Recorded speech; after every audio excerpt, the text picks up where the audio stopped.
Jalen, have you had a chance to rewatch the game? Just curious what new thoughts you have after rewatching it, if so. I think there's definitely a lot to learn from it. I have had the opportunity to watch it, and I think I'm going to move forward with all of those experiences in mind and try and use those things to better myself and grow, help the guys around me, and we're going to definitely use that as an experience to take a step and move forward. With the magnitude of that game, are you able to watch it like you would any other game, or is it a little tougher to do that? Yeah, I think you're definitely able to. You have to look yourself in the mirror and assess it for what it is, and do the things that need to be done to grow from it. So, I think that's my mentality going on, and I think that'll be this whole entire team's mentality moving forward. There was a real sense that this was kind of the first chance for the world to see what you're all about as a player and a person. Do you have any sense of that? Did you kind of feel that, and are you proud of that? From what aspect?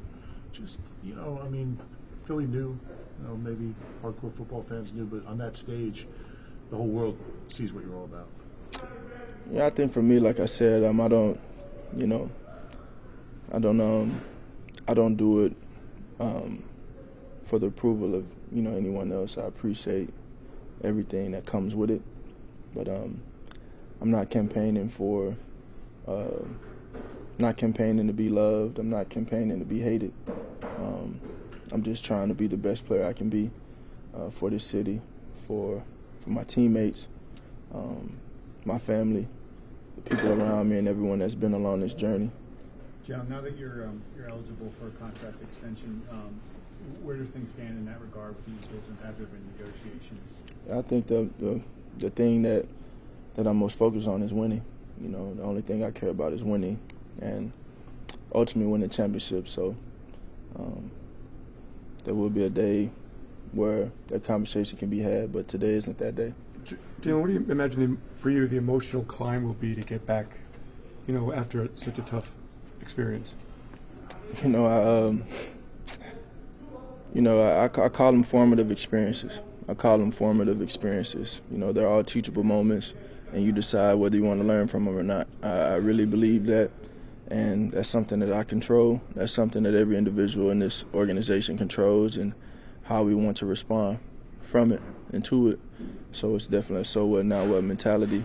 And, there's so much to be thankful for, so much to give gratitude towards, and, I think you talk about when you move forward, you move forward after times like this, and I know that I've experienced a number of things in 7 years, it seems like, since my freshman year at Alabama, losing the national championship there. I mean, y'all know what it is.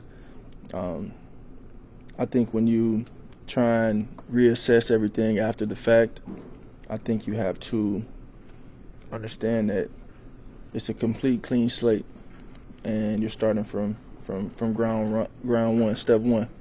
You're starting from step one, and I think when you start from step one, everyone has to be on that same page with that.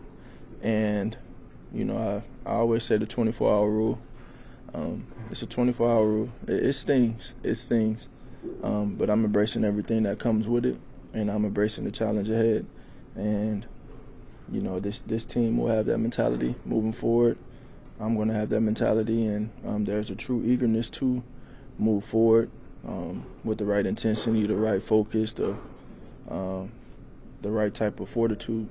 As a follow-up to We'll take a few more. That freshman year was a comparable type game where you led that drive, and then Deshaun Watson came downfield and scored. How did you react in, I guess, the days, the weeks, the months after that? And is that helpful experience now? All of those experiences are helpful. I remember sitting there.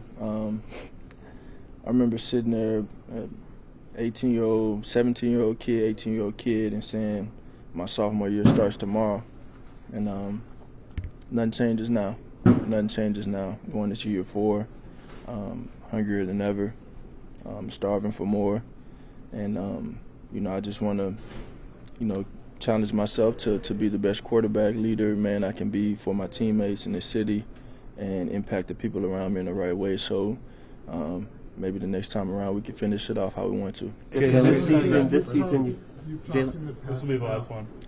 About the importance of having continuity in the coaching staff. With Shane leaving for Indianapolis, how does that change things? Does it change things? Well, when you, it's a good problem to have.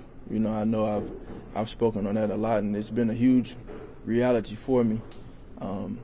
I give a lot of credit to Coach Steichen, for what he's been for me these last 2 years, the things that he's taught me, what he's been for.